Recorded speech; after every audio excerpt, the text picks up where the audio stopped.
As always, keep studying hard, keep working hard. Let's get to our exam. Question 1, Tom just started a new job at Smith's grocery store. Each morning, Tom must put the vegetables and fruits in the right sections. What skill would be most important for Tom to have? All right, so this is a real life scenario.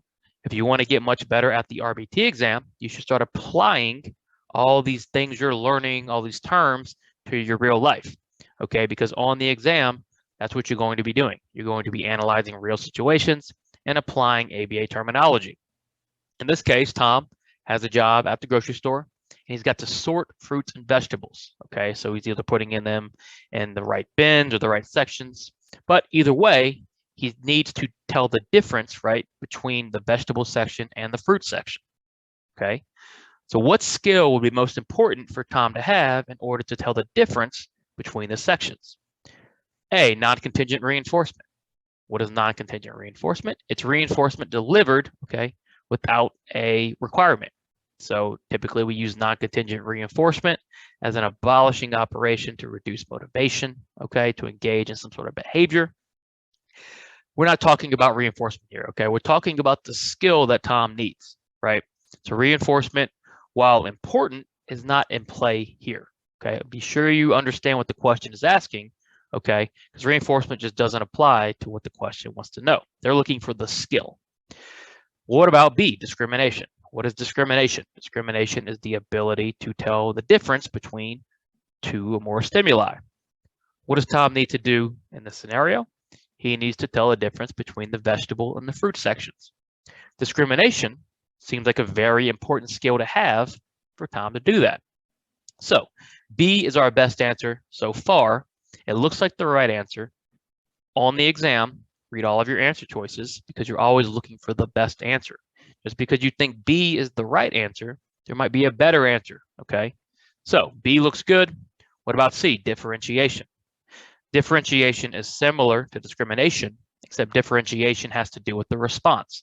So when we're engaging in different responses, we're differentiating between responses.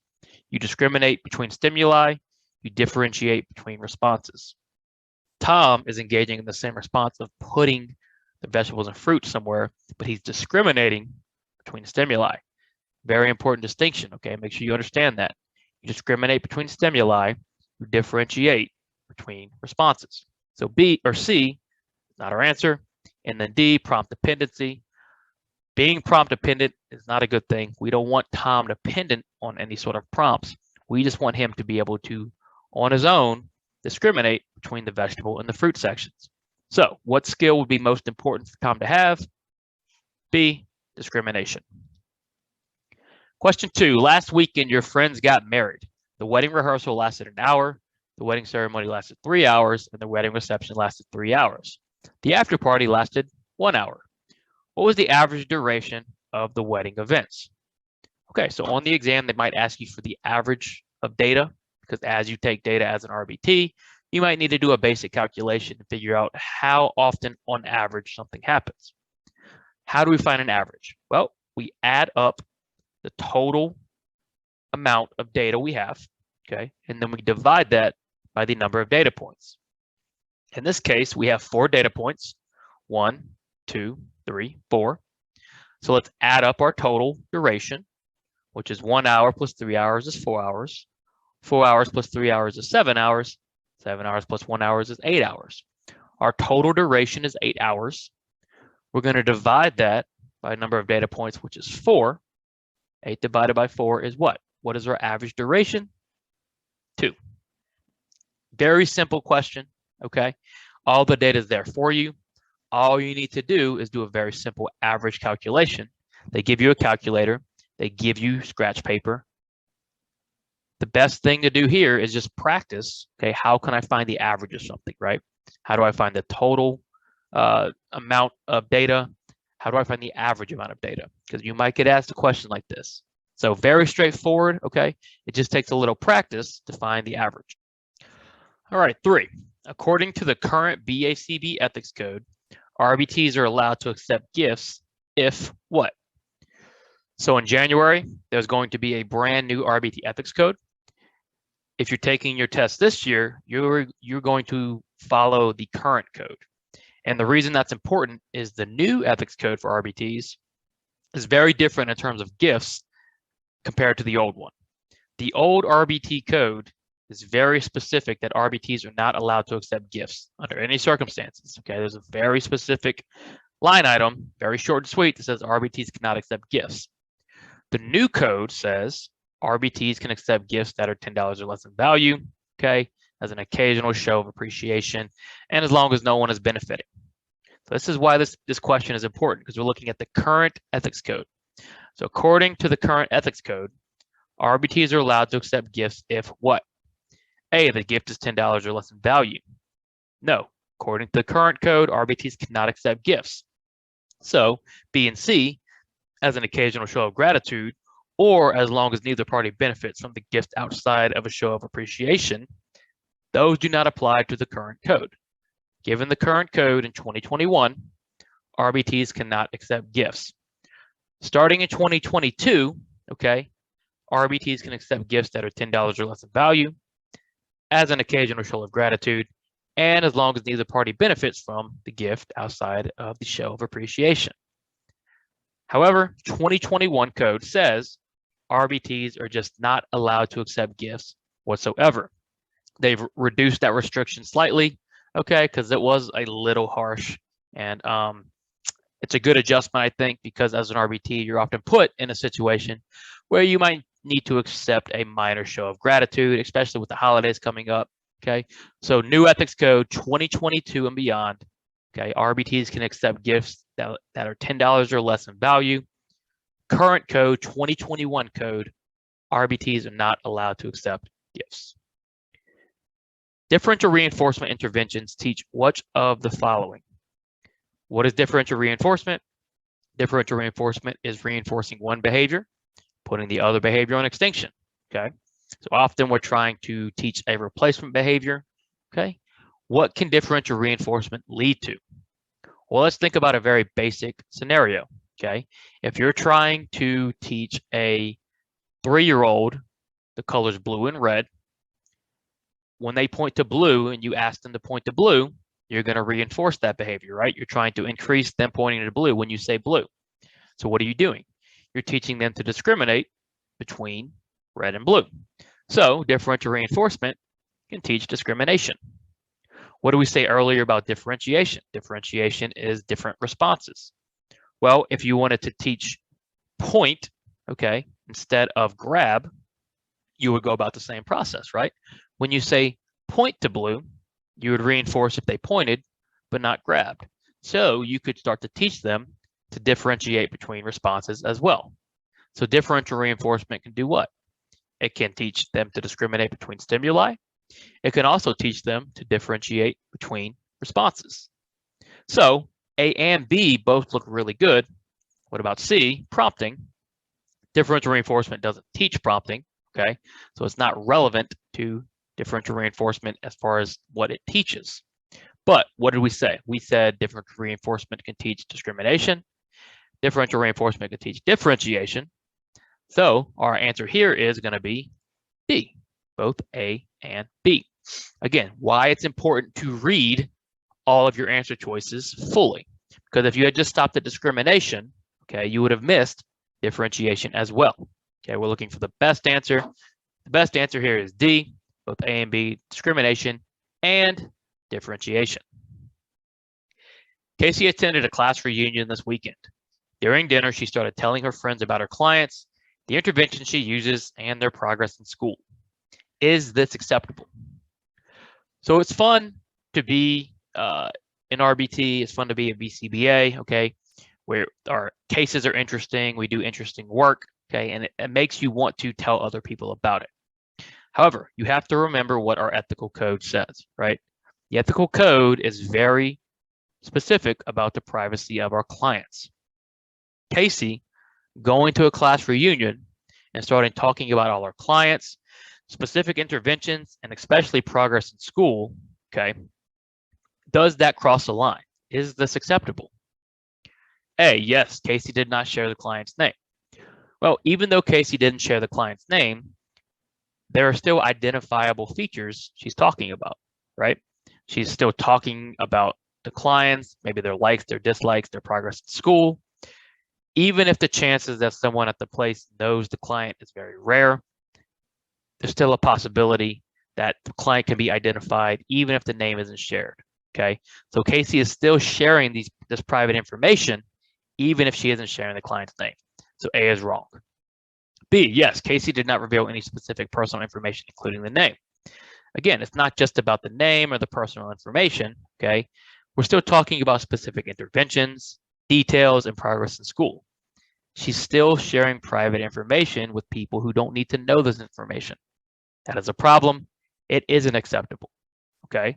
So we know it's not acceptable. Why? C, no, all confidential information should only be shared with those who need to know. Yes, the only people who need to know the information about the client is those who actually need to know. Are you on the case? Are you a stakeholder in the client? Then you need to know this information. If not, you don't need to know it and you shouldn't be talking about it with other people. So C looks like our best answer. What does D say? No, Casey should not talk about her job as a behavior technician. You can talk about your job, right? You just need to be very smart about how you talk about it and who you talk about it with, okay? You can tell people how much you enjoy it, right? But we shouldn't be talking about specific clients. So is this acceptable? No. All confidential information should only be shared with those who need to know. The primary responsibility of an RBT is what? So if you follow my channel for a while, you know I like to start off most of my exams with this question because it's a very important question. And I believe they want you to know the answer to this question, okay? What is the primary responsibility of an RBT? What is the RBT's main job? Is it A, treatment planning? RBTs assist in treatment planning, but you will not be designing your own treatments on your own, okay?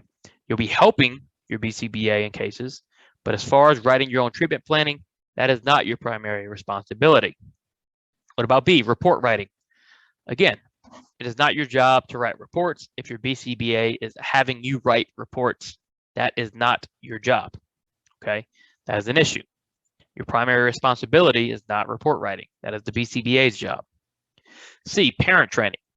RBTs might assist in parent training, but again, your primary responsibility is not to train the parents. That is your supervisor's job. That leaves us with D, program implementation. Yes, the primary responsibility of an RBT is implementing programs. Your supervisor designs the treatments, designs the programs. You go in and you implement those programs. That's why it's so important for your supervisor to train you well and for there to be a lot of communication between you and your supervisor, because your primary job is going to be implementing what those BCBAs and BCABAs design. So again, the primary responsibility of an RBT is program implementation. A task analysis, blank. So very straightforward definition question, all right? Just testing your knowledge of the terms and definitions, right? The RBT exam has some difficult questions, but then they have some pretty straightforward questions as well. Not all the questions on the exam are going to be overly difficult. So when you see a question like this, give it your best answer and move on. Don't overthink the easy questions.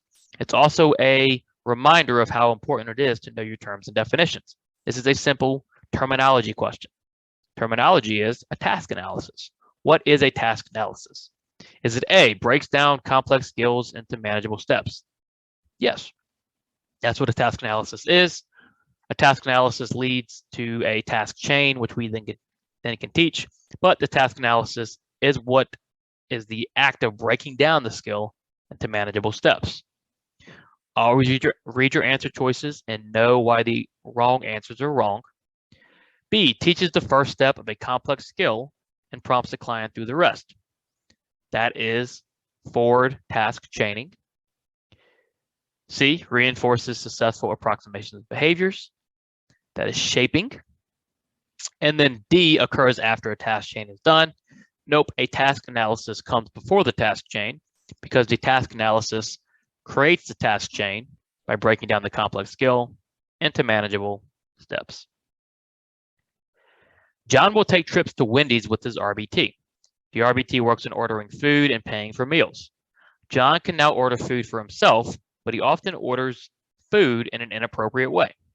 If John's RBT wanted to teach John a behavior that serves the same function as ordering food, but cannot occur at the same time as the current behavior, what intervention should the RBT use? Okay, long question, a lot going on, right? When you get long questions, make sure you understand what you're looking for, okay? Because there's a lot of information here. The question wants to know, what can John use to teach, or what can the RBT use to teach John a behavior that serves the same function, but cannot occur at the same time? And that's the dead giveaway, right? That cannot occur at the same time is what's going to give you the answer. On the RBT exam, in the questions, they always give you enough information to find the right answer. And oftentimes, there's some very specific phrase or keywords that are dead giveaways as long as you know your terminology. If you know your terminology, and this is a differential reinforcement question, it's a very easy question, okay? Because there's only one differential reinforcement scenario where we're looking at teaching a replacement behavior that can't occur at the same time as the current behavior, okay? So that being said, let's look at our answer choices. DRA, differential reinforcement of alternative behaviors. Does DRA teach a replacement behavior? Yes. Can that replacement behavior occur at the same time as the other behavior? Also yes. So we can eliminate DRA. That's the key difference between DRA and DRI. With DRI, are we teaching a replacement behavior? Yes, differential reinforcement of incompatible behaviors teaches a replacement behavior, but that new behavior cannot occur at the same time as the current behavior. Very important distinction and what separates DRA from DRI. So B looks like our best answer. What about DRO? Differential reinforcement of other behaviors. When do we use DRO? We use DRO when we're trying to reinforce in the absence of a behavior. So DRO doesn't necessarily teach a replacement behavior, okay? And then DRH, you don't necessarily need to know for the RBT exam. So again, DRI is what we're looking for if we're going to teach a replacement behavior that serves the same function but can't occur at the same time as the old behavior. Very important to know your terminology, okay, backwards and forward. This question becomes very easy if you do. If you don't, okay, you can get into a lot of trouble with this question as far as the amount of time it takes, okay, because you're going to spend a lot of time trying to figure it out. But if you know the difference between DRO, DRI, and DRA, as soon as you see cannot occur at the same time, boom, you're looking at DRI. Joey Chestnut ate 60 hot dogs in 20 minutes at the Nathan's hot dog eating contest. At what rate did Joey Chestnut eat the hot dogs? All right, we're looking at rate here. What is rate? Well, rate is similar to frequency. Similar meaning rate is just frequency with a time component added. So our frequency in this scenario is what? 60. He ate 60 hot dogs. That's our count. We added a time component, 20 minutes. So at what rate did Joey Chestnut eat the hot dogs? Rate is frequency over time. So to find this, all you're going to do is put frequency 60 over time 20 and reduce. So did Joey Chestnut eat 3 hot dogs per minute? Yes, right? If we reduce this down, we're going to get 3 hot dogs per minute. What about 30 hot dogs per 10 minutes? Yeah, again, if you reduce this down, okay, Joey did eat 30 hot dogs per 10 minutes, and then 15 hot dogs per 5 minutes. Yes, okay. So Joey Chestnut ate 3 hot dogs per minute. He ate 30 hot dogs per 10 minutes, and he ate 15 hot dogs per 5 minutes. So you can reduce the rate, okay, down as much as you'd like, but it's still all the same thing. It's just your frequency over time. So he ate 60 hot dogs per 20 minutes, 3 hot dogs per minute, 30 hot dogs per 10 minutes, and 15 hot dogs per 5 minutes. So our answer here is D, all the above. Again, rate is just frequency over time, and then you reduce, okay? just like our average question earlier, you just need to practice that. Okay, as long as you have that in your head, that rate is just frequency over time, you'll never miss a rate question. Very simple math, okay, very simple to do. And then Margaret will occasionally ask her parents for snacks and water when she is hungry and thirsty. If her parents wanted Margaret to ask for what she wanted more often and more consistently, which of the following interventions should they attempt first? All right, so we want to do what? Ask yourself with behavior questions. What are we trying to do? Are we trying to increase behavior? Are we trying to decrease behavior? What are we trying to do? Well, they want Margaret to ask for what she wants more often and more consistently. They want to increase behavior. How do we increase behavior? Do we use reinforcement? Do we use punishment? Do we use extinction? Or do we use tact training? Well, tact training is labeling, okay? Tacting is labeling. We're not looking for labels here. We're looking for request, right? We're man training. So we can eliminate D. That leaves us with a reinforcement, punishment, and extinction. What does punishment and extinction have in common? Okay. Both punishment and extinction, we're trying to reduce a behavior. Punishment, okay, we're adding or removing stimuli, okay, to try to reduce something. Extinction, we're just not providing reinforcement, again, but try to reduce a behavior. Margaret's parents want her to ask more often and more consistently. So they're trying to increase it. So of the following interventions, they should try reinforcement first. In ABA, we're almost always going to try a reinforcement first, okay? You always want to try to increase the desired behavior, okay, rather than punish the undesired behavior.